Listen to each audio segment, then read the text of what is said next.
Today on CTV News at 5, standing by the Steffens family and their community baffled by the charges leveled against a Raymond couple.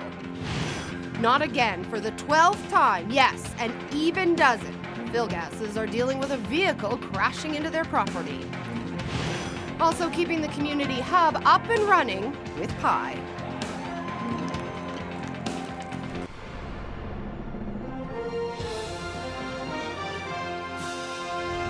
CTV News with Alyssa Carpenter.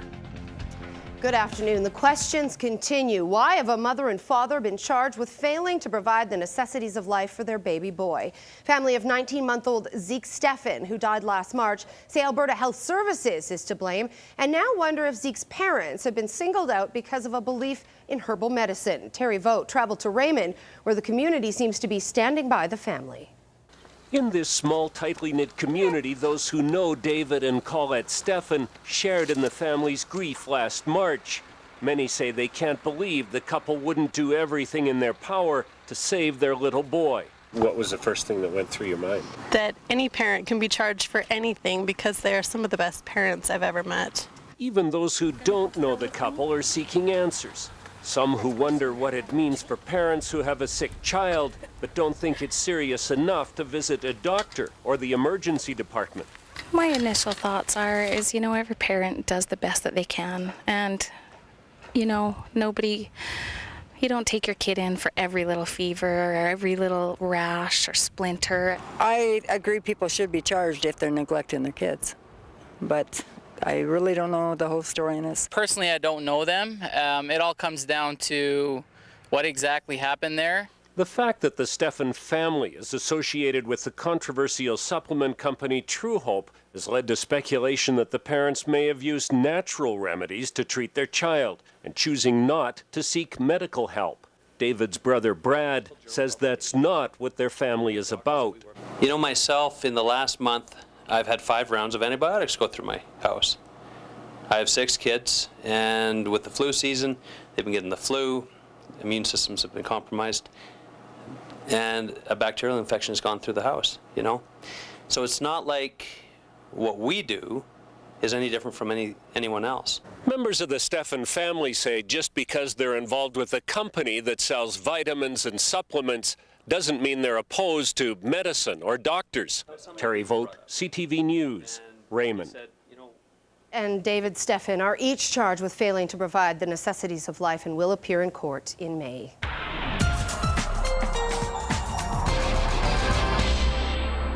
And Dory's standing by in the Weather Center. Dory, it had to happen sometime. Back to the minus numbers we go. Yeah, well, you'll be happy with this, Alyssa, because it was getting a little boring for you throwing to the throw about really, really nice conditions and lots of sunshine. So we're still going to have, fairly decent temperatures, but you're right, they are going into the minus numbers, and we'll talk all about it in a couple of minutes. Thanks very much, Dory. Even having a guardrail out front hasn't been enough to stop vehicles from crashing into a north side property. Rob Philgas and his wife woke up at 5 this morning to a big crash, breaking glass, and a damaged vehicle driving away. Since 1990, like clockwork, someone drives into his home. It's the 12th time in 12 years that this has happened. He says despite the sign warning people to slow down, drivers are still taking this curve way too fast. After 12 accidents, in the same place, I've had car rollovers, people drive through my house, driving into the trees. That fence there has probably been repaired and concrete put up just about every time that it's happened. It's just becoming a real headache. As for moving, Philgas says it's not him that needs to change, it's the drivers. Police have seized drugs, cash, and a rifle after searching a Northside home on Wednesday. Police found 447 grams of drugs worth more than $4,400 and more than $5,300 in cash, as well as a gun inside a home along in the 1900 block of 6A Avenue North. 21-year-old Brandon Anderson and 19-year-old Paul Falk will both be in court later this month for drugs and weapons charges. It can be difficult to do community fundraising. It's especially difficult when there are only around 100 people in your community. That's a challenge facing Scandia, Alberta. The tiny town has found a foolproof way to get people to open their wallets. Bridget Brown explains. Scandia, Alberta, a tight little hamlet southeast of Calgary, very proud of its prairie history. The literal and symbolic center of Scandia is its community hall. Keeping the lights on is a challenge for just 126 people who live in the town. That's where Mary Kamistik comes in. I've lived here for 65 years. Mary is one of 9 bakers, stirring, mixing, and pouring their hearts into keeping the Scandia Hall alive. Her 2 famous lemon meringue pies and 8 others go on the auction block every year. This is our biggest fundraiser for the hall. The only person who makes 2 is Mary. Mary's pies are so coveted, it's unreal. People come all over and out of the woodwork to bid on those pies. Here are the pies. Woo. But just how much can some pies bring in? And to start, our first order will be a strawberry. We have $50. Do I have 60?